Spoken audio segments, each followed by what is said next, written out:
Hey guys, welcome to another episode of Woodstick Wednesday, although it's Thursday because yesterday was so busy, just did not get a chance to film this video, and before we knew it was kind of the end of the day. So I have got here a stick which I'm not going to say I forgot about, but it's a stick which needs some TLC, let's say. But it's actually a really nice stick, really well balanced, and it's a stick which is kind of begging to be restored. There's obviously some sticks which are kind of like they're beyond my ability to restore. You can see there's a couple here, Lally's Extra Specials, which I mean they are just they're nothing but war hangers now. So these two here, I mean. Maybe someone, who's pretty skilled might be able to bring these back to kind of, a half decent shape.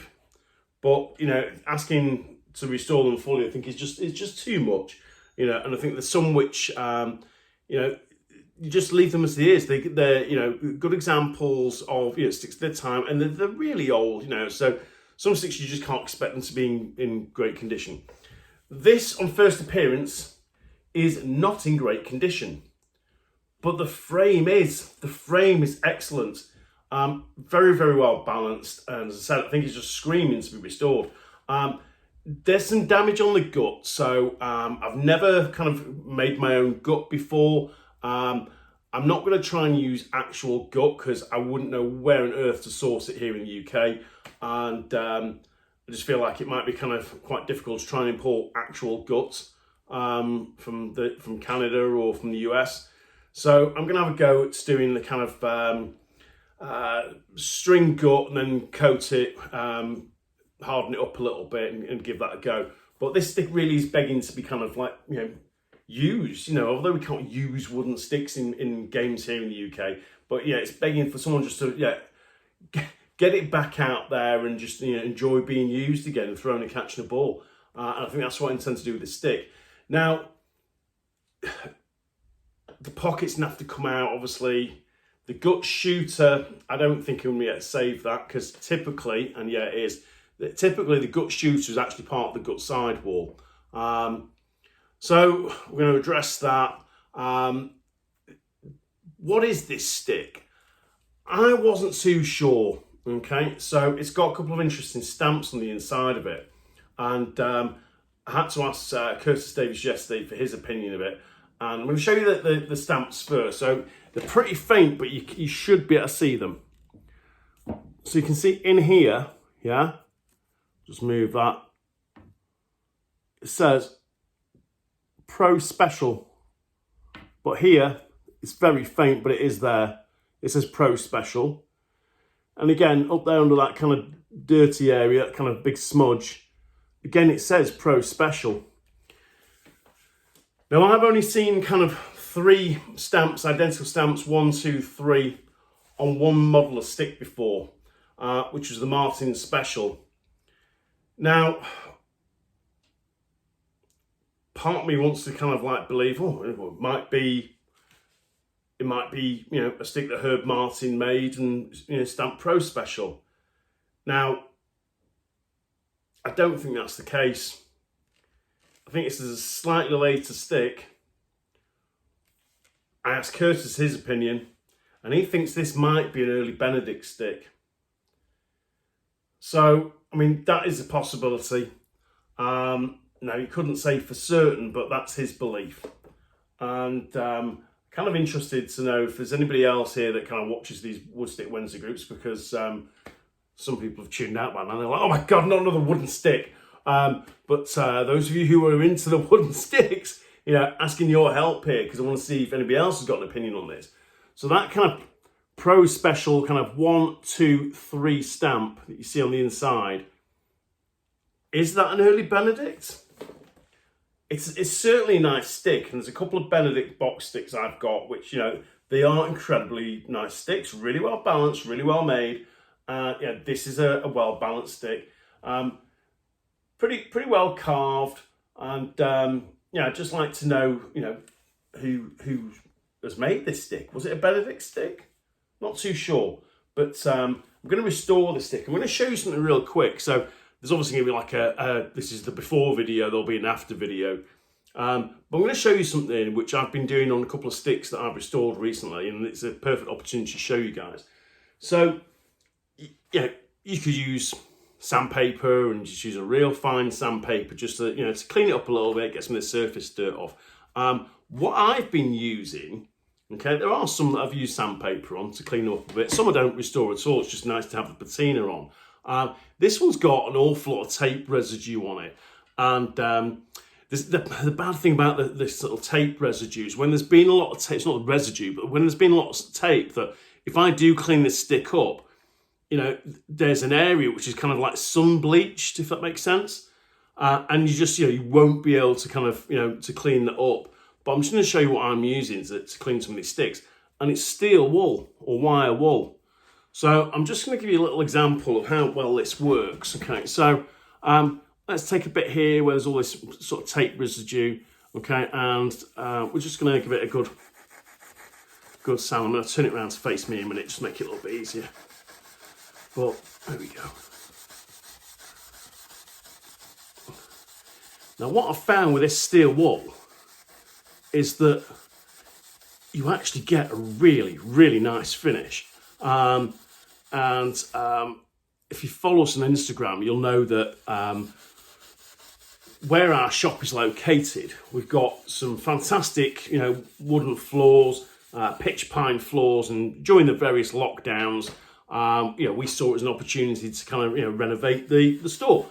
One thing we did was we sanded down, the pitch pine floors, that look fantastic. And just to get like a really, really nice finish on them, we actually used steel wool.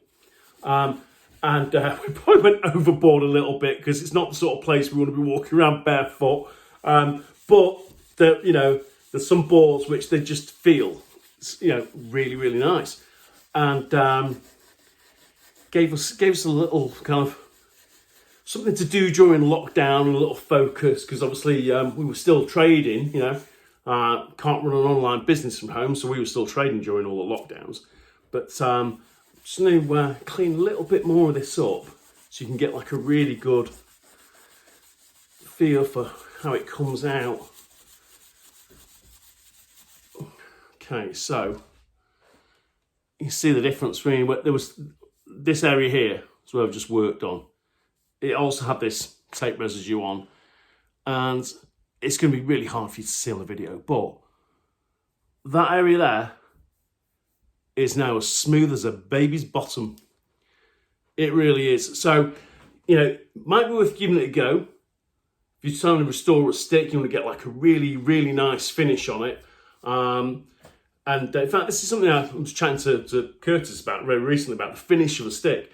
And there was obviously, sticks that were just mass produced, to get sticks out there. And then there were makers that just spent a lot of time, doing a stick which was not just a great lacrosse stick, but the finish on that stick in terms of how it felt, to touch, was just amazing.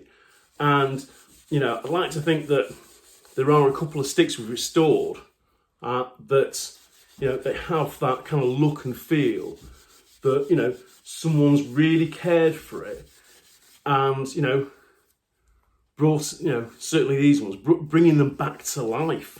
And obviously in keeping with what Alf Jacques used to say about sticks, they're not meant to just sit on a wall. They're meant to be used, and there's a good number of sticks that's here in my collection, we get down and throw a ball around with them. Recently I've been taking a woody to training sessions now and again, coaching with a woody, which is always fun. And you can see there, talking about that finish, getting carried away now. But you can see there, just getting rid of that tape residue and any kind of surface dirt, but it just brings, just a light sand, get it nice. That does look good. So going to give this a bit of a sand, and then we'll try and, you know, get rid of a lot of that kind of dust on the stick, and maybe just give it a little bit of finish with maybe something like Danish oil, which is something we've used here, just to finish 1 or 2 sticks. Gives them a nice finish. But there's 1 or 2 we've not done anything with because they just like feel and look so good. We've not oiled them, you know. But the Danish oil does seem to work quite well. But you can see there straight away, you know, it's a big improvement. I'm going to give it a go. Oh, I'm spending so much time sanding this now because I've got to take all the pocket out anyway. But you know, it does look, you can see there, just that bit there where I've really worked at it. That looks great and it feels fantastic. So I would encourage you that if you've got a stick, you know, kicking around somewhere or just hanging on a wall, and there are some which is, you know, still usable, go use them. Go throw a ball around, you know, even if you can't use them anywhere, you know, to play a game. But, you know, go out there and kind of restore a woody maybe, you know, give it a bit of TLC, give it the respect it deserves, and, you know, go throw a ball out and enjoy it again. Thanks for watching. So, hope you guys give the video a like. Make sure you subscribe into the channel. We are getting closer and closer to 1,000 subscribers, but we're still a little bit way off, so we've got like another 300 odd to go. So if there's any other crazies out there that like wooden sticks, share with your fellow crazies. You know, not just wooden sticks, there's plenty of content here on our YouTube channel, you know, lacrosse content. I will be doing a video very shortly on kind of, you know, my views of some of the World Cup teams. Obviously, San Diego's still going on, so I don't want to comment too much while the tournament's actually still in play. But we'll be doing a video quite soon, which might be ever so slightly controversial to some people. So make sure you watch that. You don't want to miss that one. All right, but take care. I'll see you all soon.